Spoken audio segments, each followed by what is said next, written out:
Tout ceci me rappelle un peu un homme dans la Bible du nom de Samson. Je suis sûr que vous connaissez Samson, bien sûr. Qui ne connaît pas Samson? Le monsieur baraqué de la Bible, fort, qui a été capable de faire écouler tout un temple juste en poussant de ses mains. Et là encore, c'est après sa restauration. Mais là, quand Dieu lui a donné ce don, il était capable de tuer les lions avec ses propres mains. Mais si vous vous souvenez de l'histoire de comment Samson est né, vous savez que son père, Manoach, et sa mère, ensemble, ils n'avaient pas d'enfant. Un jour, un ange est venu rencontrer sa mère. Et son père, lorsqu'il a entendu parler de cette histoire d'ange, il a dit, écoute, que l'homme qui t'a visité revienne encore une fois. Et lorsque l'ange est encore venu, il a donné des instructions bien claires. Quand cette femme va avoir la grossesse, elle n'a pas le droit de prendre de l'alcool. L'enfant, quand l'enfant grandira, ne coupez pas les cheveux. Des instructions claires qu'on donne à une femme enceinte avant que l'enfant ne puisse naître. Ça, c'est un très beau symbole pour moi. C'est une très belle allégorie pour quiconque possède en lui la grossesse d'un instrument de salut.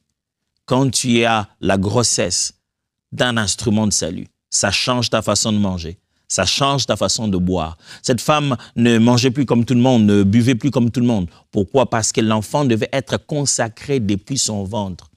Regardez votre don et vos capacités surnaturelles que Dieu vous a données comme un enfant que Dieu a mis en vous pour être un puissant Samson. Les dons que vous avez sont des dons de grandes manifestations de puissance. Et quand vous les avez, il y a des exigences qui viennent avec. Il y a des choses que vous ne pouvez pas faire comme tout le monde parce que vous avez en vous des choses, des valeurs à apporter. Alors, ce que je veux vous dire tout à l'heure, c'est pour toute la vie d'un chrétien et dans tous les domaines. Mais si j'ai voulu, pendant qu'on parle de dons spirituels, faire un zoom sur ces aspects, c'est pour qu'on puisse bien lier cela, parce que c'est très important, vous allez découvrir. Première de choses, qui est comme une exigence, qu'il faudra apprendre à vivre ou à être, parce qu'on est équipé par le Saint-Esprit, premièrement, demeurer dans la sanctification. Oh oui, on parle de moins en moins de ce sujet. On dit aux gens, la grâce de Dieu, là, le Seigneur t'utilisera, on ne mérite pas comment là, Dieu nous utilise. Ouais, on ne mérite pas comment Dieu nous utilise. Ces dons sont des dons de la grâce d'abord. C'est la faveur de Dieu qui décide qu'est-ce qu'il veut faire de toi. Tu ne le mérites pas, certainement, je ne le mérite pas. Mais ce n'est pas une raison de vivre dans le licenciement. La Bible dit que la grâce n'est pas une raison de vivre dans la débauche. La sanctification. Demeurez dans la sanctification. Vous voulez vraiment manifester le don de la manière biblique? Demeurez dans la sanctification. Philippiens chapitre 4, verset 8 le dit. Enfin, mes frères, que tout ce qu'il y a de vrai, de noble, d'honorable, ce qui a une réelle valeur et qui est juste, pur et digne d'être aimé, occupe vos pensées. Tendez vers tout ce qui s'appelle vertu et qui mérite la louange. Voilà, ce qui devait occuper la pensée d'un enfant de Dieu, ça doit être louable, ça doit être juste, ça doit être digne. Si vous voulez bien utiliser les dons spirituels, sachez-les bien que vous entrez dans une vie d'exigence de sanctification. Qui dit sanctification, sanctification de corps, sanctification de cœur, sanctification de parole, sanctification de pensée. Purifiez vos pensées pour ne pas avoir de problème à vous poser la question, est-ce que ça c'était Dieu ou c'était moi? Purifiez votre langage pour que les gens ne puissent pas se poser la question, là s'il parle de la part de Dieu ou bien c'est lui qui parle toujours comme ça. Purifiez votre cœur, on va en parler tout à l'heure. Restez dans la pureté et dans la sanctification.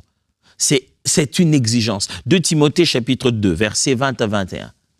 La parole vivante, la version de la parole vivante dans 2 Timothée chapitre 2, 20 à 21. Dans une grande maison, il n'y a pas seulement des vases d'or et d'argent. Il y a aussi de la vaisselle en bois et en terre cuite. Les premiers, précieux, entourés d'honneur, sont réservés aux grandes occasions. Les autres, peu prisés, sont destinés à l'usage courant et servent à recueillir les déchets. Eh bien, si quelqu'un se garde net de toutes les impuretés dont je parlais, s'il se préserve des influences corruptibles en s'éloignant de tel genre, il sera un vase d'honneur, destiné à un noble usage, utile à son propriétaire, réservé au service du maître. Celui qui se purifie de tous ses souillures pourra être utilisé pour toutes sortes d'œuvres bonnes. Tu veux que Dieu t'utilise et qu'il manifeste des puissants dons à travers toi? Sois un vase utile, un vase de valeur, un vase qui se met de côté parce que le maître va l'utiliser. Il ne faut pas qu'au moment où Dieu veut manifester quelque chose, il trouve en toi une culpabilité qui te fasse dire « Ah, d'ailleurs, dans tous les cas, je sais, bon, nul n'est parfait. Hein. » Non, aussi longtemps que cela dépend de toi, vis dans la sanctification. Deuxièmement, gardez son cœur. Quand vous manifestez le don de l'esprit et vous voulez y rester de la manière authentique, cela vous exige de protéger votre cœur. Ah, le monde dans lequel nous sommes, mes amis, oh, les gens n'ont pas pitié des uns des autres. Les êtres humains sont méchants. Les gens, ils en ont après ton cœur, dans leur langage, dans leur façon de faire. Ouf! Les gens s'écharquillent le cœur. Les hommes n'ont pas pitié des uns des autres. Personne ne pourra garder ton cœur à ta place. Ils vont te décevoir, ils vont te blesser. C'est à toi de lever des murs et de protéger ton cœur. Si tu es blessé, ce n'est jamais la responsabilité de quelqu'un d'autre. On t'attaquera, mais si tu es blessé, c'est que tu as baissé la garde. Même quand tu es blessé, soigne-toi vite, parce que c'est à toi la responsabilité de garder ton cœur. Si ton cœur est lourd de rancune, si ton cœur est lourd d'un manque de pardon, je vais dire, tu es en train de multiplier des parasites dans ta perception spirituelle. Proverbe 83 le dit dans la version de Semeur. Par-dessus tout, veille soigneusement sur ton cœur, car il est la source de tout ce qui fait ta vie. Veille, c'est à toi de veiller soigneusement sur ton cœur. Actes des Apôtres, chapitre 8, versets 20 à 21.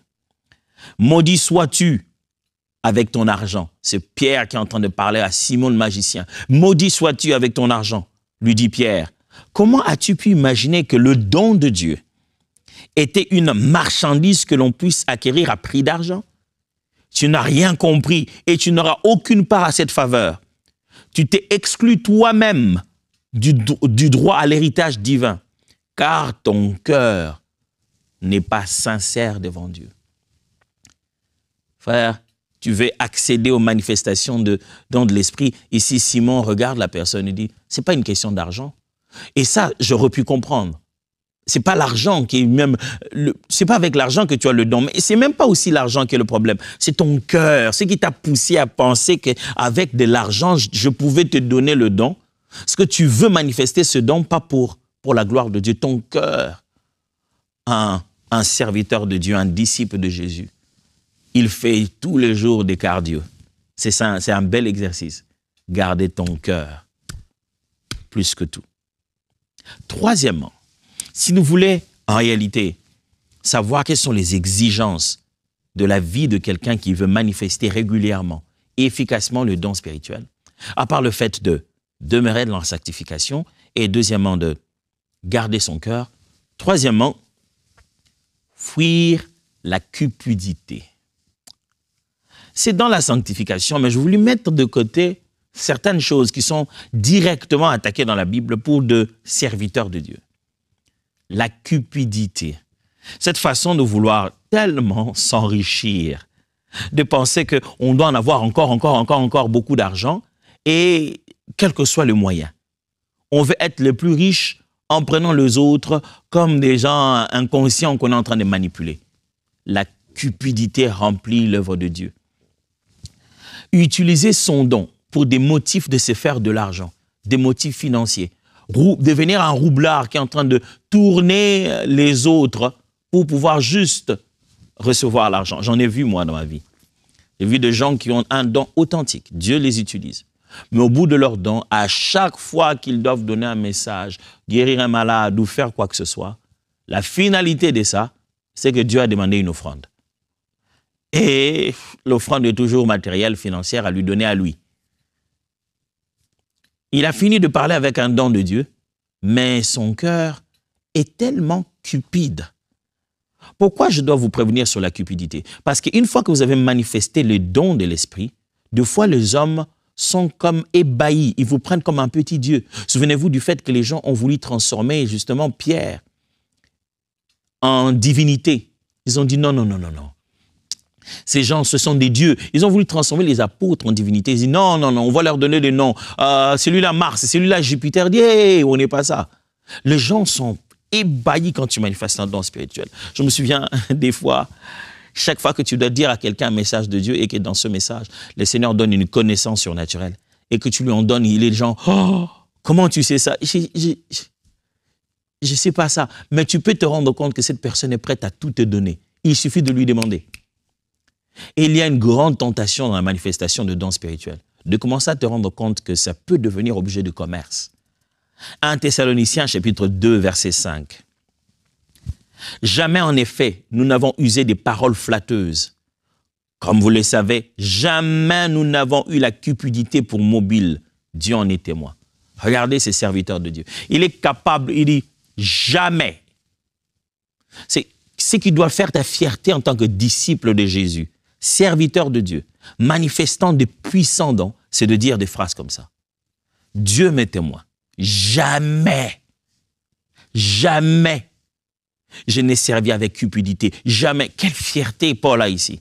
Il dit, nous n'avons jamais usé des paroles flatteuses, jamais eu un cœur de cupidité. Mais c'est très facile d'utiliser son don pour flatter les gens. Des fois, les gens eux-mêmes sont déjà flattés par le don. Tu te dis, bon, c'est pas moi, hein, c'est eux-mêmes qui voulaient, quand tu manifestes de dons, parmi les exigences, fais attention à la cupidité. Même quand les gens te donnent, des fois, ça corrompt le cœur. Des fois, il faut dire non, pas parce que la personne est mal intentionnée, parce que ça peut faire commencer des très, très mauvaises habitudes. Faites attention à la cupidité. Romains chapitre 16, versets 17 à 18. Romains 16, 17 à 18. Je vous exhorte, je vous encourage instamment, chers frères et sœurs, à prendre garde à ceux qui sèment la division et égarent les autres en s'opposant à l'enseignement que vous avez reçu. Éloignez-vous d'eux, car les gens de cette sorte ne servent pas Christ, notre Seigneur, mais leur ventre. Avec leurs belles paroles et leurs discours flatteurs, ils séduisent ceux qui ne discernent pas le mal. Il dit de telles personnes, ils ne servent pas Jésus, ils servent leur ventre. Malheureusement, il y a des serviteurs de leur ventre. Ils ont reçu des dons de Dieu, ils parlent de Jésus, mais leur Seigneur, c'est leur intérêt. Ils veulent la manger, ils veulent avoir plus d'argent, mieux s'habiller, rouler dans les belles voitures et dire à tout le monde qu'ils sont vraiment des puissants serviteurs de Dieu. Mais où est-ce qu'ils ont eu ça? Si tu regardes très bien, c'est pas parce que les gens leur ont seulement fait des cadeaux ou quoi que ce soit. C'est pas seulement la générosité des gens, mais ils ont flatté, ils ont bougé la vérité, ils ont mis une tendance dans le message qui leur a été donné. Ils en ont profité au moment où le Seigneur se manifestait à prendre aussi un peu d'argent. Vous vous souvenez de ce qui est arrivé au serviteur, n'est-ce pas, d'Élisée? Géasi. Géasi, qu'est-ce qu'il fait? Il voit que on fait des dons à Élisée à cause de la manifestation de ses capacités surnaturelles. Ce grand général de l'armée lui donne des habits. Mais Élisée dit non, non merci, je n'en veux pas. Je n'en veux pas. Mais Géasi s'est tourné derrière, il dit, hé, cet homme, c'est derrière ton don que tu vas te faire de l'argent. C'est la seule chose que Dieu t'a donnée. Comment tu veux, tu mets ça de côté comme ça? C'est seulement à travers ça, mon frère, je vous assure, que les dons, c'est comme du miel. Ça attire des fourmis, ça attire des abeilles. Ce n'est pas parce que quelqu'un veut te faire du bien à cause du bien que tu lui as fait par ton don, que son bien à lui te fera à toi du bien. Je sais, j'ai utilisé plusieurs fois le mot bien. Je voulais juste te dire, ce n'est pas parce que toi, tu as béni quelqu'un par la manifestation de ton don que ce que lui, il pense te donner va être vraiment une bénédiction pour toi. N'oublie pas, tu es serviteur du Seigneur. C'est à lui de te payer. Les hommes peuvent te donner autant d'argent qu'ils veulent à cause de la manifestation de ton don. Ça ne sera jamais ton véritable salaire. Si tu veux être payé, va voir celui qui t'a envoyé. Rentre à ses pieds, dis, Dieu, je suis là. Je t'appartiens. Donne-moi ce que tu penses être à moi. Élisée savait. Je n'ai pas droit à ça. Mais Géasi s'est dit, papa, si moi j'étais toi. Ça fait qu'il y a des gens qui restent à côté des hommes de Dieu qui manifestent des dons. Et ils se disent, non, mais vous n'utilisez pas l'opportunité. Ça, c'est une opportunité, ce n'est pas un péché. C'est juste que tu as manifesté ton don. L'opportunité est là. Le don t'ouvrira beaucoup de portes et beaucoup d'opportunités. Ne mange pas à chaque table. Ne consomme pas chaque nourriture.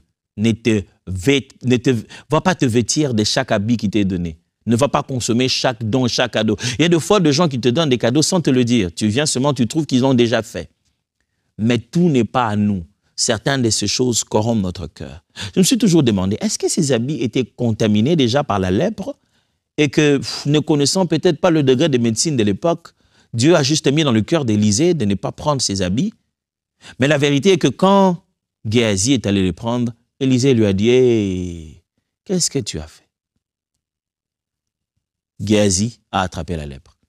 Des fois, dans certains dons que les gens vous font, certains cadeaux que les gens vous font, se trouve un transfert de la situation que vous venez de chasser en eux. Ah ouais, j'ai dit ça comme ça. Des fois, toi, tu penses qu'il t'a fait un cadeau, il t'a juste donné. Et ce n'est pas par mauvaise intention, ce n'est pas lui qui manipule ça. Mais dans la situation d'Élisée, c'est comme si, en prenant ce cadeau, il prenait aussi la lèpre de Naaman. Et c'est ce qui est arrivé avec Géasi. Parce qu'il a pris, Élisée lui dit, oh là là, maintenant que tu as fait ça, et Géasi se retrouve lépreux. Il y a des cadeaux à ne pas prendre, parce que ça peut te faire porter le mal que tu viens de résoudre. Alors faites attention à la cupidité. Quatrièmement, il y a aussi faire attention à l'orgueil. Vous fouillez la cupidité, mais faites aussi attention à l'orgueil. Il y a une forme d'orgueil très, très susceptible, je vais dire, très camouflable. On appelle ça de l'orgueil de l'humilité. Ouais, c'est vrai, ces deux mots peuvent être dans une même phrase. L'orgueil de l'humilité. Quelquefois, on prend tellement conscience de sa simplicité de vie qu'on en devient orgueilleux, en fait. Et c'est très dangereux. Quand on passe par-ci, par-là, en train de dire à tout le monde qu'on est humble, c'est très dangereux. Et s'il y a une forme d'orgueil qui me fait le plus peur, c'est cette forme-là. Parce que c'est l'orgueil d'un point fort. Tu te dis, bon, je vois que beaucoup de gens me disent que je suis humble. Tu peux en devenir orgueilleux et croire que c'est fait. Toi, tu es monsieur l'humble. Et donc, tu es vacciné contre l'orgueil et tu resteras toujours humble. Pourtant, la Bible dit que celui qui croit être debout, fasse attention de pouvoir tomber. L'orgueil est une chose que Dieu déteste. Quand vous commencez à croire que ces choses qui se font par vous, se font à cause de vous, ou à cause de vos exercices spirituels, ou à cause de quoi que ce soit, vous commencez à devenir orgueilleux. Si vous avez un don, voici l'exigence pour manifester efficacement les dons. Faites attention à l'orgueil. Parce que Dieu peut vous ridiculiser à cause de l'orgueil. Vous savez, j'aime bien ces versets-là. C'est comme si il y avait, bon, voilà, il y avait des situations que Dieu laissait les anges faire, mais dès qu'il voit l'orgueilleux, il dit, hey, attendez. Moi, ne l'attaquez pas, les anges ne l'attaquez pas. Ça, c'est moi qui imagine. Il dit non, cette affaire, je vais gérer ça soi-même. La Bible dit, Dieu résiste aux orgueilleux. Lui-même, Dieu dit, je connais ça. J'ai déjà vu ça quelque part. Ouais. Quelqu'un a déjà eu ça là au ciel. Je l'ai jeté là parce que j'avais vu ça dans son cœur. Ça me rappelle Satan, ça. La Bible dit, Dieu résiste aux orgueilleux. Mais aux humbles, il fait grâce. Vous voulez manifester le don de l'esprit comme il se doit. Faites attention à l'orgueil. Faites attention. L'orgueil ne dit jamais quand il est là. À peine quand vous pouvez le ressentir ou le voir à travers le regard que les autres jettent de vous, faites attention. Je suis conscient que des fois, les gens nous traitent d'orgueilleux pendant qu'on ne l'est pas. Parce que l'être humain, vous le savez, il est juste bizarre. Il y a des gens qui ont leur propre définition de l'orgueil. L'orgueil ne commence pas dans la bouche des gens, ni dans leurs yeux. L'orgueil commence dans ton cœur. J'aime la phrase que Dieu dit à Jéroboam. Il dit, lorsque tu n'étais rien à tes propres yeux, n'ai-je pas fait de toi le roi d'Israël? L'orgueil commence quand toi, tu deviens quelqu'un à tes propres yeux. Les gens peuvent dire des choses sur toi. Je suis allé à des endroits où les gens avaient déjà un petit nom me concernant. Il dit, mais je fais comment? Des fois, je me suis dit, je dois arrêter ça. Mais le processus pour les empêcher de dire cette phrase dans les 2 minutes qui suivent, ce processus-là va tellement me mettre en avant que ce processus-là sera plus de l'orgueil que le fait même de se dire, ça, ce n'est pas moi. Ce n'est pas moi. Les gens peuvent te donner des noms, mais si tu crois à ces noms, tu le deviens dans ton cœur.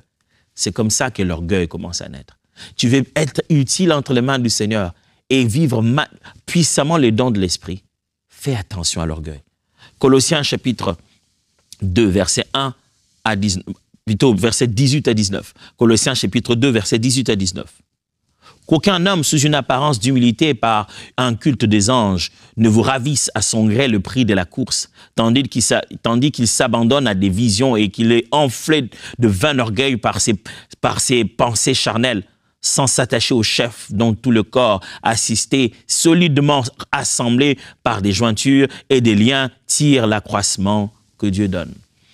Je vais revenir sur ce texte tout à l'heure. Il est en train de parler du fait qu'il y ait ces différentes tendances qui sont en train d'envahir l'Église, dont entre autres la tendance à judaïser. Et ces gens viennent avec des doctrines et des enseignements comme quoi, voilà, il y a une autre façon d'accéder à des cultes des anges. On peut se rapprocher de son ange. Et ces gens viennent avec des doctrines comme quoi, voilà, on peut recevoir des visions. Et ces gens se présentent là avec tellement d'orgueil en donnant l'impression qu'eux, ils en savent mieux de Dieu. Ils arrivent à une profondeur. Et Paul les prévient et dit, que personne avec ces attitudes-là, ces orgueils-là ne viennent te détourner de Christ. Mais regardez des gens, à cause de leur expérience spirituelle, ils sont devenus orgueilleux. Abdia chapitre 1, verset 3 à 4. Je voudrais lire ça parce que c'est une façon dont Dieu parle avec tellement de rigueur à un cœur orgueilleux. Dieu parle à Édom, au roi d'Édom, et dit, « L'orgueil de ton cœur t'a égaré, toi qui habites les creux des rochers, qui t'assieds sur les hauteurs et qui dis en toi-même, qui me précipitera jusqu'à terre? Quand tu placerais ton nid aussi haut que celui de l'aigle, quand tu le placerais parmi les étoiles, je t'en précipiterai, dit l'Éternel. » Ouf! Quand Dieu s'engage à résister à l'orgueilleux, le spectacle n'est pas beau à voir. Alors garde ton cœur. Est-ce que, pasteur, il est possible de juste ne jamais être orgueilleux? Non, je ne pense pas. Et de temps en temps, on se rend compte, on sursaute, on se rend compte, oh, cette phrase, ça n'a pas été bien. Ou cette attitude n'est pas bien. Mais chaque fois que tu vois un peu d'orgueil, tu surprends de l'orgueil toi-même. Ou chasse, sors ça vite. Et si quelqu'un en a vu chez toi, même si peut-être il est dit de mauvaise manière, regarde-toi 2 fois pour vérifier s'il ne serait peut-être pas possible qu'il existe cette forme d'orgueil dans ton cœur. L'avant-dernière chose, l'avant-dernière exigence pour quelqu'un qui veut vivre une vie de manifestation puissante de dons spirituels, c'est se soumettre à l'ordre dans l'Église. Paul prend 3 passages, 3 chapitres finalement, on doit appeler ça 3 chapitres, mais lui il écrit. Il prend un long moment, il écrit, nous appelons ça chapitre 12, chapitre 13 et chapitre 14 des 1 Corinthiens. Son but principal, c'est de démontrer que le don devrait être utilisé pour l'édification de l'Église. Et il prend un exemple, le don de prophétie qui s'est manifesté beaucoup dans les rencontres des Corinthiens et le don de parler en langue. Il leur montre que le niveau d'utilité de chacun de ces dons était différent. Parce que le don de prophétie parlait dans une langue que les gens comprennent. Et celui qui parle en langue, s'il n'est pas interprété, il n'arrive pas à atteindre le but d'être compris par les autres. Et il insiste en finissant tout ça au sujet de la discipline, parce qu'il y avait du désordre. Chacun prophétisait quand il voulait, il n'y avait pas de discipline. Au milieu de ces 2 chapitres, 12 et 14, il place au milieu la véritable motivation des dons. Ça devrait se faire par amour. Même si j'avais des dons, j'avais juste la foi jusqu'à transporter les montagnes, jusqu'à j'arrivais à parler les langues des anges. Si je n'ai pas l'amour, je ne sers à rien. Paul place la motivation véritable de toute manifestation de dons. On devrait être dirigé par l'amour. Alors, il parle ici, en finissant chapitre 14, qu'il est important que ceux qui manifestent le don soient soumis au fonctionnement de l'ordre dans l'Église. Il commence d'abord par leur dire que tout prophète, tout l'esprit de prophète est soumis au prophète, c'est-à-dire un prophète a la capacité de contrôler la manifestation qui a lieu dans sa vie. Il peut donc gérer pour attendre, pour que son tour arrive et puisse parler. Alors, 1 Corinthiens, chapitre 14, versets 29 à 33, dit ceci. « Quant à ceux qui apportent des messages inspirés par Dieu, que 2 ou 3 prennent la parole et que les autres écoutent attentivement en exerçant leur don de discernement. Si l'un des assistants reçoit une révélation pendant qu'un autre parle, que le premier se taise. Ainsi, vous pouvez tous, à tour de rôle, apporter un message ou un témoignage inspiré afin que l'assemblée soit instruite et édifiée. Que chacun apprenne quelque chose et qu'il se sente encouragé et stimulé dans sa foi. Rappelez-vous qu'un homme inspiré par l'Esprit reste maître de l'esprit prophétique qui l'anime. Il a donc le pouvoir de commander à son inspiration et de la garder sous son contrôle. Car Dieu n'aime pas les désordres. C'est un Dieu d'harmonie et de paix, et il se manifeste comme tel dans toutes les assemblées de ceux qui lui ont consacré leur vie. Le don, les manifestations doivent respecter la discipline, le fonctionnement ecclésiastique. Enfin, pas dernier mais pas moindre, vous voulez vraiment servir Dieu et manifester le don de l'Esprit comme il se doit, une des exigences importantes, c'est de s'éloigner du spiritisme. Il y a depuis longtemps dans le corps du Christ ces attaques, depuis les premiers jours de l'Évangile et les apôtres. Cette attaque des spiritismes. Une forme de spiritualité qui tente de bondir autour de la foi chrétienne en y mettant beaucoup de judaïsme et des kabbales juives ainsi que de la magie blanche. Il mélange toutes ces choses autour des versets bibliques et démontre qu'il y a une super forme de pouvoir. Il y avait à l'époque ce qu'on appelait des gnostiques. Les gnostiques, il y en avait de deux genres, justement, à l'église de Colosse. Il y avait de ceux qui disaient que le salut passe par la connaissance secrète et par conséquence, peu importe la façon dont vous vivez votre vie, s'il suffit de connaître des secrets. Il y a ceux qui disaient ça. Il y a des secrets dans la Bible, il y a des secrets dans les anciens textes. Ils n'insistaient pas sur la sanctification, il fallait comprendre le secret. Il y a d'autres gnostiques qui disaient les saluts grâce à une connaissance secrète et un mode de vie très restreint. D'autres qui disaient, voilà, le salut est dans le fait que vous connaissez des secrets, mais que vous vivez à la montagne, seul, loin de toute autre personne. Je vais lire ce passage pour terminer. Colossiens 2, 16 à 19. C'est pourquoi personne n'a le droit de vous juger ou de vous critiquer à propos du manger ou du boire, ni de vous imposer l'observance de jours de fête, de nouvelles lunes ou des sabbats. Tous ces rites n'étaient que des figures passagères, ombre des choses à venir. La réalité est en Christ. Que personne ne vous méprise donc.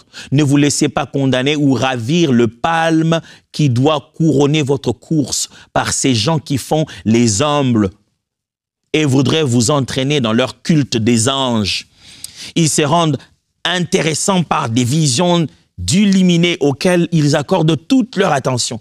Avec cela, ce sont des pauvres orgueilleux ridiculement enflés par leurs pensées toutes humaines. Ils omettent de s'attacher au chef, à la tête du corps. C'est la tête qui coordonne tous les mouvements du corps par les nerfs et les muscles. Ainsi, chaque partie reçoit la force nécessaire à sa croissance jusqu'à ce que l'ensemble soit parvenu à la stature fixée par la volonté de Dieu.